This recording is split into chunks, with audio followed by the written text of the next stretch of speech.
Well, it's finally a gorgeous day out there. The temperature goes up, down, up, down. It's extreme. And I've been rescuing my plants because I put them outside and it got pretty chilly out there the other night. But here we go again, back into spring. And the fight of our lives for our freedom. A lot of people are getting the program that these measures in the corporations are here to stay, in the stores. Shopping will never be the same. It's not meant to be, because we are on the path to Agenda 2030 goals. It's what they're calling sustainable, but it's anything but. What it is, in fact, is a war of biotechnology against Mother Nature, against all natural systems of the earth and of us. It's a direct assault on our humanity. I was getting worried there for a bit. But all of a sudden I've connected, and I am connecting with people all over the country that are on my page, and I feel great because there are people that actually understand what's at stake here. This is everything to me. My freedom. Our freedom. Free will. You know, it's funny because about 10 years back, I was pretty determined to live in Latin America, Ecuador. I had looked around for a long, long time and always thought I would do that. But there was one thing that kept me back. And it was freedom to live like I do here in Canada. And the fact that living abroad taught me and all of my travels how lucky we were, how fortunate that we had the freedoms. And I learned that a lot of people don't enjoy the same freedom. I remember when I came back to sell my house, I was going to do it. And walking at night and loving it. And it was something I couldn't do there. In fact, living in South America, I really had to refashion who I was to be able to fit in. And I fought it, but then it fought me, because that's life there. It's different. The fact that I am even speaking about this amazes me every day because I'm Canadian. We have always been free and sovereign, but apparently that is a changing, and it's changing fast. It's interesting because they could never have met the Agenda 2030 sustainable goals had there not been a bomb like the virus. Would have been impossible. I thought I had at least 5 years to fight that. Once I learned what all of this new sustainability really meant. And in fact, what it is, it's a future where, based on purity, which is really kind of weird, what we're seeing right now is the disinfecting. And there are places like Dubai, all through the Middle East, where they have done extensive disinfection programs, where they go through the streets and with toxic chemicals, chemical cocktails, multiple chemicals. course, we saw that footage in China. In Ecuador, before you walk into the high-end grocery store, where the rich people shop, they're disinfecting their customers with sodium hypochlorite. I found out from someone there yesterday that in fact now just to walk in the mall, they are doing that. They tell people that this is all benign. It's not. It's absolutely not. There was a piece, and I shared it this morning on Facebook, and I saw it about a month ago, and I wasn't ready to share it. It was a guy in a suit, fully suited, in an IGA in Quebec, spraying disinfectant all over the products for sale, going down the aisle. And I can tell you, every time I walk into my local grocery store, I come out stuffed up. I do. I'm very sensitive to chemicals. In fact, in my house, I use non-chlorinated bleach. I use hydrogen peroxide. I use white vinegar, essential oils. I don't do well with the chemicals. But this is where we're going. Forbes the other day put out that there will be disinfection tunnels in the airports.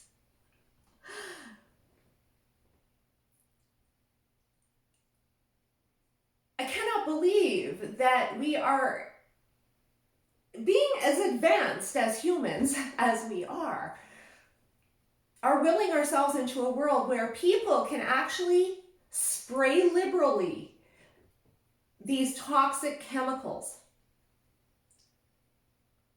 over us like we're animals. And this is where it's going. Biotechnology, well, basically they're switching out the animals.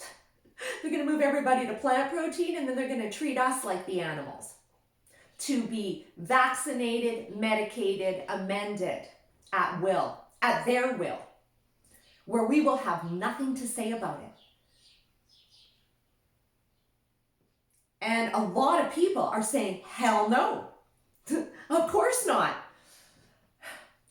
But this is where it gets scary, because there are states where they're threatening, if you don't do it, they're going to take your kids. This is something that is being now discussed on the table here in Canada. In the media, we're seeing constant threats about what they're planning to do or might be planning to do. And it's psychological warfare that is designed to keep us in fear.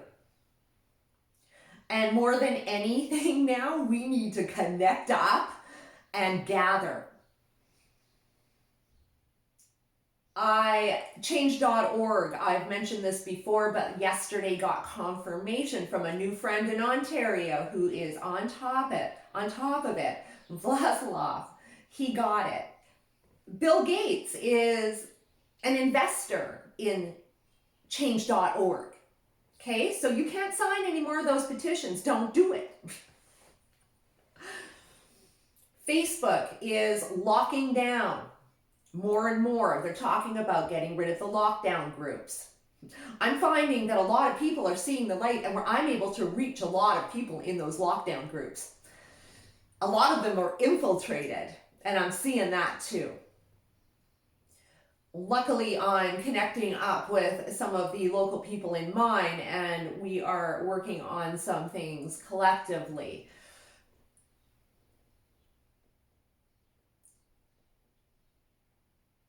More than anything, I am so impressed to be talking to people that are understanding the stakes here. Right now here in Canada, my favorite video vlogger, who is my go-to guy for everything China, more because he gets all those little intricacies, cultural, the language, and mostly he is a master at spotting the propaganda. And imagine my surprise the other day when he came out with a video nailing CBC. Now, in fact, I'd never heard him talk Canada ever. And he was nailing our CBC on a blatant propaganda piece for the CCP in China. Yeah. And then he goes further and catches CTV doing the very same. I caught CBC a couple of weeks ago. It was a group of students, Chinese students, who were apparently being discriminated against. But it didn't seem right. And in fact, I just sent a note off to my video blogger to see if he can analyze it for me, because I'm pretty sure it's propaganda too.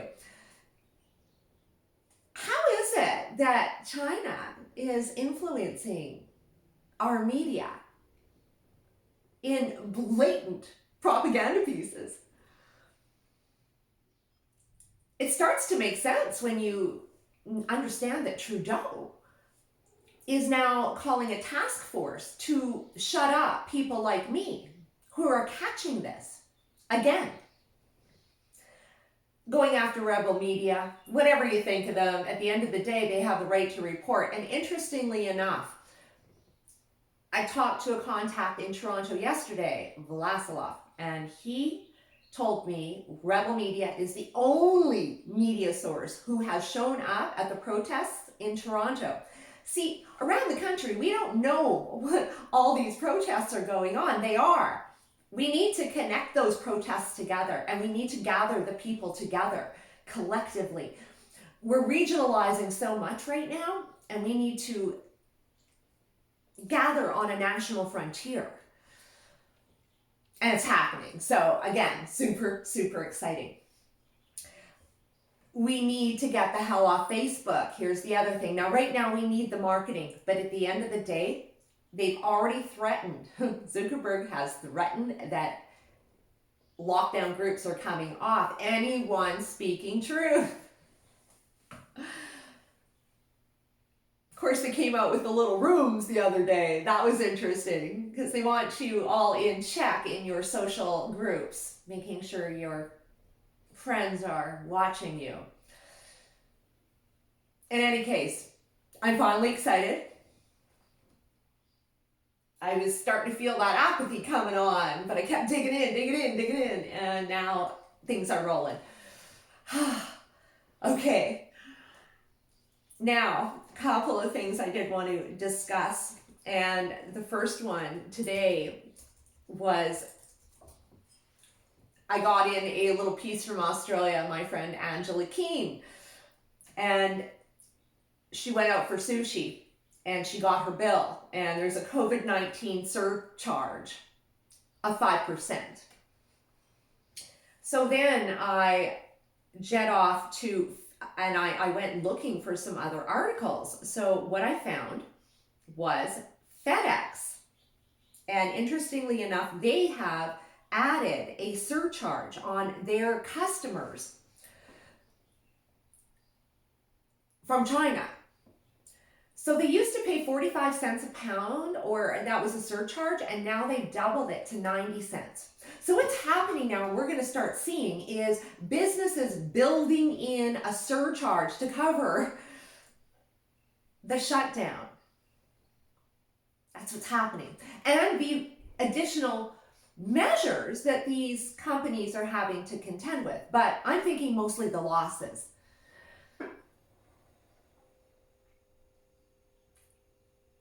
As our food gets more expensive, the shortages are on the way.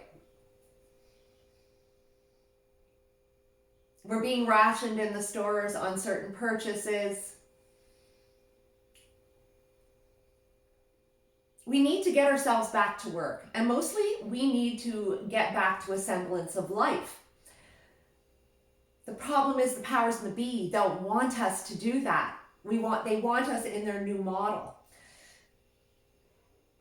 Right now, it's imperative that we resist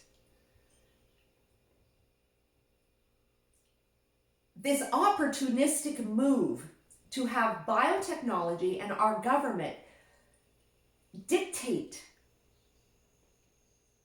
a chemicalized, sterilized, fearful life. I saw this elderly couple in a car when I was walking yesterday. They were just stopping for gas, and the both of them all masked up and gloved up, and I just about started crying. We have had 10 hospitalizations here, and the government and these experts and professionals have scared the bejesus out of these poor people. It's wrong. We're being bullied by biotechnology, by Bill Gates, by our own government. And you need to ask yourself right now, where are your MLAs? Where are your frontline people? Guess what? They're nowhere to be found.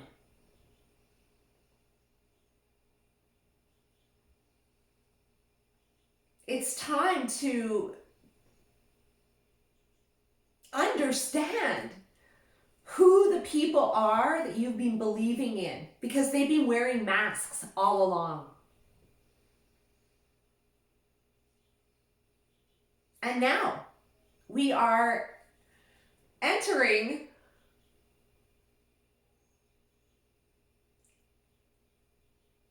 communism. It's unbelievable.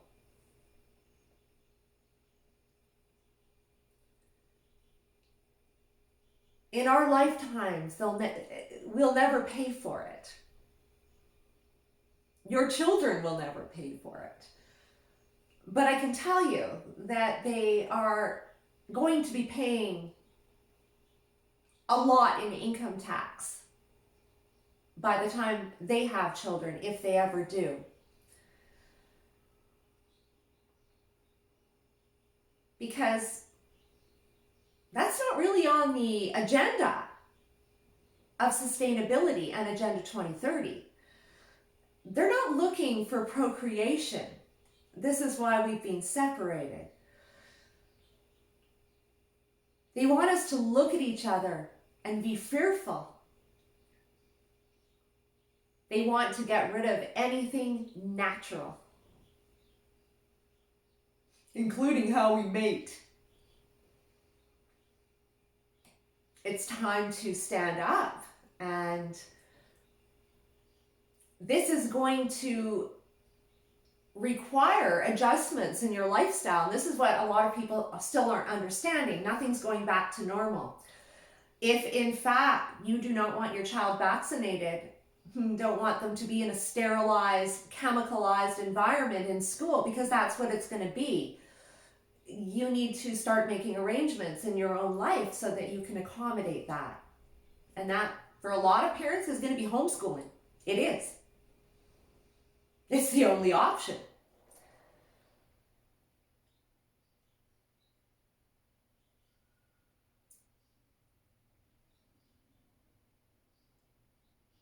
Time's a ticking. And right now, we are being dictated to, like they are in China. The people who cannot express their free will or their free thought. It's happening here in our free country. This isn't the land strong and free that I know. How about you?